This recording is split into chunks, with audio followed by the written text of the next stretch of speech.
Hey folks, welcome to my world, the world of street confessions. I'm your host, Joel Mohammed, and we're about to break the monotony of regular TV programming. This is no run-of-the-mill TV show. This is reality TV at its finest. Trust me, we're about to push the envelope in ways you've never seen, and I make no apology for what you're about to see. Episode 1 starts now. Action.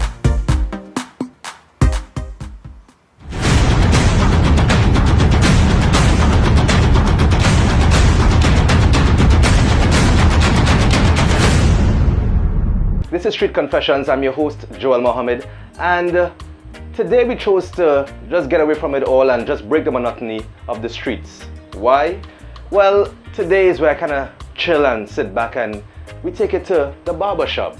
Alright, now this is where all the talk happens, this is where all the gossip happens. Yes, ladies, we guys kind of talk about you all too. Can't help it. Alright, in the meantime though, we're gonna take a sneak peek at what we like to call grooming.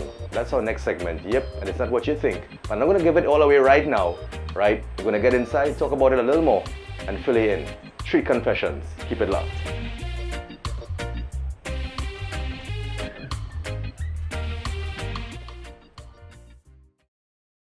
I'm joined here by Karen Hindman, part owner of Swagger Lead Grooming, and he's gonna give you a little insight to what grooming really is, what you thought it was, and a little more.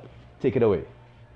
Alright guys, so as Joel mentioned, barber for 16 years, and he's one of my more reliable customers in terms of every Friday he's here at the same time doing the same thing, and today he just wanted to get a little insight in terms of men's grooming. Now in the 2000s they realized that men's grooming is taking a turn for, I would say, probably the better, where men are a little more focused on their image, a little better in terms of their presentation and so on. They call it metrosexuality, right? But some guys take the metrosexuality a little too far, if you know what I mean. But grooming is simple, taking care of yourself on a regular, keeping your hair cut, keeping your face well groomed, neatly groomed. Some fellas like to rock the big beard, like the Rick Ross. Some guys like the goatees, but it's all up to you in terms of preference and how you really want to see yourself, Right now we're on the streets of Port of Spain. It's all about the streets, taking it to the streets, getting your views, your opinions on what you think grooming is all about. This and more in this segment of Street Confessions. Keep it locked, stay tuned. It's going to be a lot of fun. What's your take on grooming? How often you feel it should be done? Should it be done? All right, what do you feel? I find every 2 weeks you should go for a little checkup with your hair and thing. Yeah. Well, Shakespeare has some line where he said the apparel oft proclaims the man. So the way you look, the way you carry yourself, the way you deport yourself has a lot to do with telling people, sending a message as to who you are. Okay, for me, grooming is just, take a nice haircut, your dressing code should be up to standard because it comes from your family background. They say charity begins at home, it ends abroad. My idea about grooming is, it depends on what job you have too. Like, say if you're working for yourself, any kind of grooming gonna matter, hairstyle, anything gonna matter. But if you have a more office work and a nice clean shave and keep yourself neat for the woman too. One thing. We want to talk a little bit about grooming, you understand? At least for the men. What do you think about grooming? Grooming as in like when you get married, like you're grooming? I think all men should be well groomed. What's the idea of well groomed though? Shaven, chest hair, body hair, facial hair, armpits, that kind of thing. I like a man who looks neat and who is clean, well kept, well shaved, a little buff, a little vest, looking good. So when is taking grooming a little too far? Taking grooming a little too far is when they start to put on a little eyeliner and face powder and doing a little more than me. Yeah. So you have seen that? Of course. And these guys straight? Yeah. I mean, the guys that shave just for the hell of it. What do you think about that? Like their legs and stuff?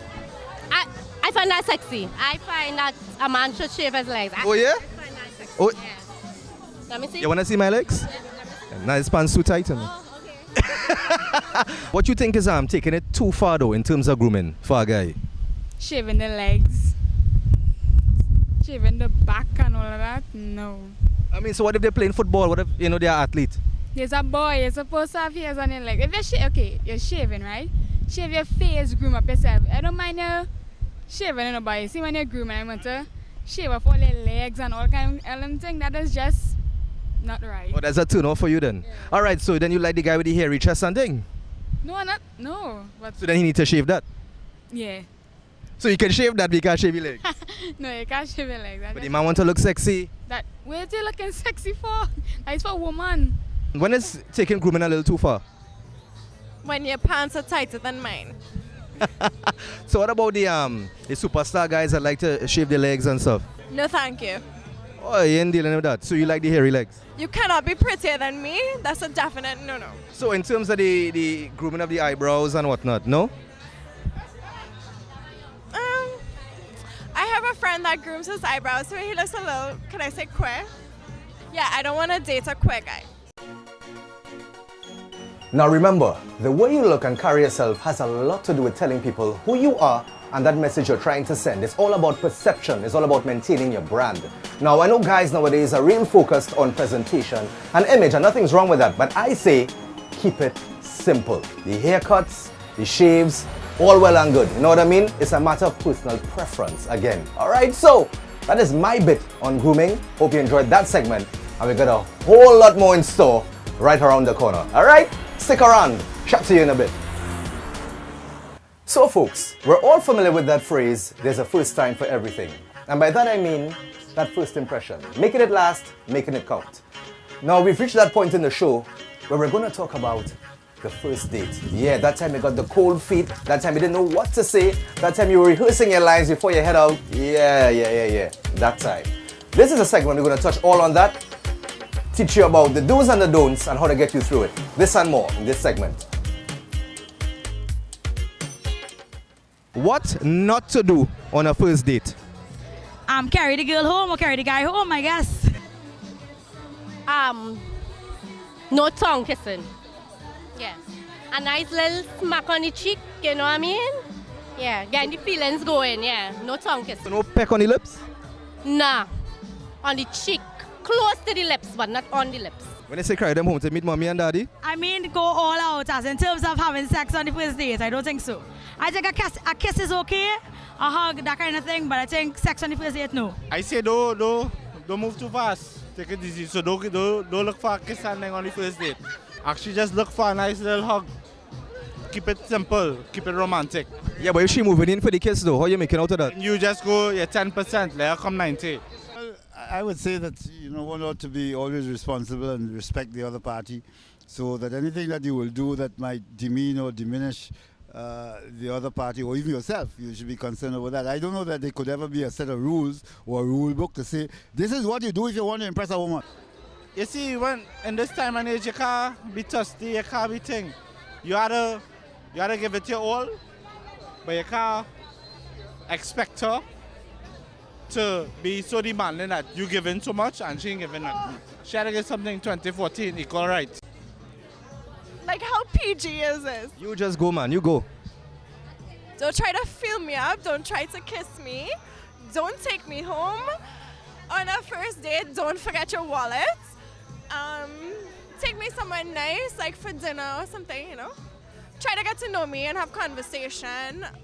And on a first date, don't talk about your ex. Like, I really don't care. What's your most embarrassing moment on a date? Well, my dates very few and far in between, eh? Seriously? Wanting to do the number 2 after a meal. I feel a sneeze on the girl, boy. Boy, my car didn't go through, boy, and she had to pay, boy. That's what it was. First date, I mean, you're trying to make an impression and you all are basically friends. Would you go half or you would pay everything? I go pay everything. If it's dinner, TGIs. Everything, my... Movie tongue, Ruby Tuesday. Everything still, yeah, make a good impression on the girl, cash you out, you're big. I feel it depends on where the date is. All right, movie town. All right, and then the next thing is who it is spending the money. Yeah, but it's a first date, so I want to know what not to do. Is it that because you're just friends, you go half on it? Oh, nah, I feel I'll go 0 or 100 on that first date. Cause I had to bathe, I had to dress, and it's my gas coming down the road. Nah, man, split the bill, man, trying to show independency within the relationship and how you should go, I think you should split the bill. But why is it after a while though, is end up being so I'm waiting on the bill coming up? Oh, well, I don't know about that because that don't happen with me, you know what I mean? I think that in a relationship, you're supposed to be able to share. Nah, you'll go all. You're supposed to go all. Who say that though? You have a handbook? No, I don't have a handbook, but you know, it have certain codes written that out there that don't need to be, you know, in a handbook. It's just there. So first date, a man should pay. So when does it become half on it though? After marriage? Yeah, after marriage. Oh no, man. Oh no. By that time you can't pay a mortgage? Remember, is yourself you're putting out there in order to bring her in. Oh God, no man. So when you get married, well then you could go half. But you know, when you're trying to reel them in, you should go, all right, you'll pay for everything. So your idea of first date, you meeting the lady down there then? Correct. How she get home? How she reach? So boys and girls, there you have it, the do's and don'ts of the dreaded first date. What to do, what not to do, and sometimes you just have to wing it. One thing I can tell you though, guys, you need to go all on it, no halfway. And when you drop the lady home after the date, you need to leave. You need to go home. Alright? So, the next segment is guaranteed to knock you off your seats. Alright? Check this out. What do you think about farting in public?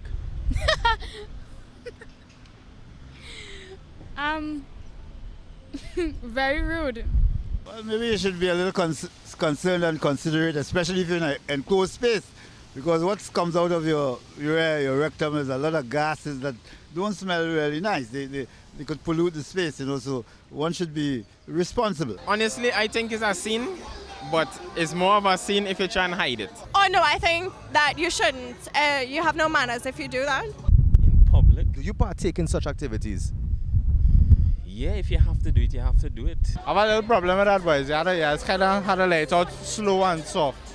Slow and soft, but yeah, but those are the deadly ones though. Yeah, those are the most deadly. But knowing that the public don't know it's you is a reassuring thing to me. Is it a sort of technique where it's an angle of the wind, like a downwind sort of thing you would release in public, or is it that you time two guys and do it in the middle of both of them as you're passing? What's your technique? What kind of interview is this, right? Nah. See, that just humiliating. I can't do that. So you wouldn't fart in public? No. If it is to let it go, I mean, don't raise your hand and say it's me, but I mean, you know, don't try and play it off cool now. It's a serious thing. Own up to your flatulence. So I mean, in a setting such as this where everybody kind of hanging out and having a good time, and someone was to kind of let one rip, let seep out. You know how you feel about that though? You would lime done? Nah, lime ain't done, but I mean, you're on the pavement now, so you could pull aside, excuse yourself, and handle your stories, and then join the lime again now. You know, it's so dread. But I stepping right there by the car and just let it out. But you know easy? Easy. So then breeze blowing, muffler roaring, so they ain't hearing that. They ain't hearing nothing. Yeah, but they could smell it in the downwind now. Nah, that's why you're going against you. Now I feel I'll do a drive-by, boy. Yeah, you can't stand up in one spot and fart. So is a drive-by the same as crop dusting? I'm not sure what crop dusting is. Well, it's the same technique. It's like you just hover, release, and move on. Nah, I don't think so, boy. A drive-by is when it is, you know, you're taking your steps a little bit longer than usual, so that when it is your angle, your bumpsy, you don't really, you know, hear too much. So it's just straight out. Yeah, so you drive-by. There's a misconception that women don't fart. Well, alright. To each his own, I guess. That's a lie. That's a lie, straight out. So you're going to tell me right here on Arpita Avenue that you fart? Of course. For the day? No, not today. That's so not true. So you fart for the day? Yeah, I think all women should fart. It's good to release that energy inside of you. Oh, energy. And not gas. Well, yeah, gas, I guess, with energy in it. A lot of these ladies have a lot to get off their mind. They need to fart. They need to. So you recommend how many times a week, a day? I think, you know, as often as you eat or you groom, you should fart. As often as you eat or groom? If it is you're going to eat 3 times for the day, then you should fart at least 3 times for the day. If it is you're going to groom as well today, you should fart as well during that process. So any more than 3 times, something wrong or that is okay? I think any more than 3 times, you're just borderline offensive, boy. Like you need to stop that and get that checked. You fart for the day? About twice. About twice? About twice. That's not going. You counting how often you fart? And I ain't counting, but I just remember how much I'm fat. When you see that you doesn't fart often, then like how many times a week? A week? You gotta count that, boy. Nah, I didn't fart for the day. Having a hard day today. It's a rough one. Yeah. It's a rough one. You think you have any in store for later? As in farts? Yeah. Most likely, I would like to. I have a lot to get out of my sister. You think farting on the first date is allowed? No. No dread. If the guy was to rip one in cinema, That is a big no. Date off, I going home. Forget that. what you mean? So, but the movie now start. Well, the movie now start, well, alright. Me and the movie I was just depart from the movie and he was still right there by himself. If you take girl too, do have a fat next day girl. And a first day, do have a fat next day girl. Or belch loud. On the first date? On the first date. What wrong with that? No, yeah, custom. And a girl might seem now on appropriate now. Yeah. So you mustn't do something on a first date. So let's say on the first date, you are not the one, right, that did the nonsense. Let's say it's the girl that probably let one rip, let one sip out, right, in the cushion of a cinema seat or at dinner, you know what I mean, as they go to swipe for that bill. Yeah. True, you know, share excitement, right? How are you going to deal with that? That is one and done? Well, no one and done at all, because everybody is doing it, but you had to bring that to the forefront one time. You had to ask, hey, what going on there? That was you? You ain't easy? Yeah, you ain't easy at all. No, I wouldn't mention it. I'll just say, oh, cool, you smell that one, somebody like, go by. That's what you're going to say. Yeah. And this lady says, yeah, boy. I thought it was you, I didn't know how to ask you. I would say, nah, it was me. I thought it was you. What about if on the first date she find, listen, I want this man to see the true me and let it go on you? Well, boy, I know what to say about that one. Well, would that be the first and the last date? Nah, well, you gotta shushi, who is you too? so when you mean shushi, who is you? What do you mean? You're farting back? I ain't go fart back, but I'll do something else. But you ain't easy, so but what trouble is this? So if she do it and show you her true side, you gotta do back something. Yeah, I had to do back something. Who is me? You're in the movies. And tense part of the show come. Action. They're not going to reveal what is going on. And you had to, what are you gonna do? Nah, Dread. You gonna miss that part? Yeah, Dread. You need to get up and get outside. You know what I mean? Nah, that ain't happening. Find a way to have, have toilet, go outside, do something. Just sit down there and fart next to me and all kind of bacchanal. I feel I would have let her up in the seat. But that will be our first and last date, I think so. I'll just pretend I didn't hear that or see that. Yeah, but the scent is what we're concerned about. I still wouldn't say anything, boys. Is that going to be a first and your last? It depends. On the how the aroma? Right, how thick it was, and probably how loud it was. How thick? I mean dense. Yeah, that's correct. How long you wait to fart though? You mean after you know somebody? Yeah. Probably a year or 2 years. A year. So all that time you holding up gas? Yeah. So all this sit down, wait just now. All this sit down in the living room, hug up, love up, watching a movie. Excuse me, going in the bathroom. It might be a number one, it might be a fart. So you're gonna excuse yourself and do and come back? Ever happened to you in church? No. Honestly, no. In the elevator? No. Waiting on a bus? In the library? No. Right here, right now on Arpita Avenue? Nah. I feel so. Nah. You have one on you? Nah, I cool. I think if it is, today, as in women, don't fart, you're going to get a lot of angry WhatsApp messages, So boyfriends, look out for that. Angry messages mean she didn't really fart for the day. Now I noticed there's some ladies that move away from their desks, go into the washroom and come back. Like in no time flat. What do you think happened there? Now, I mean, it have some polite ladies that would, go to the washroom to fart. But then, these days, this generation, everybody on selfies. So, most likely it's a selfie going on there. A selfie and fart? Correct, a selfie and fart. But they would never hashtag the fart in the selfie. They need to start to put the fart hashtag in these selfies. That is the only reason you'll be by yourself in a bathroom. I'm telling you. So when the group goes into the washroom, you don't think it's like a group fart? When you say the group, what do you mean? Well, I mean, ladies like to do things in group now. So like, hey, yo, no, I'm gonna fart. You wanna come? I actually think so. There is such a thing as a group fart and then possibly a discussion to follow. And that's a wrap, folks. We're about to pull the curtains down on a fantastic episode 1. Thank you so much for joining me. had a great time with everyone on the streets. You had a great time with the film crew. Thank you for the pleasure of your company. And remember, the invitation is always open to join me for episode 2. And it's on the way. Supposed to go that way.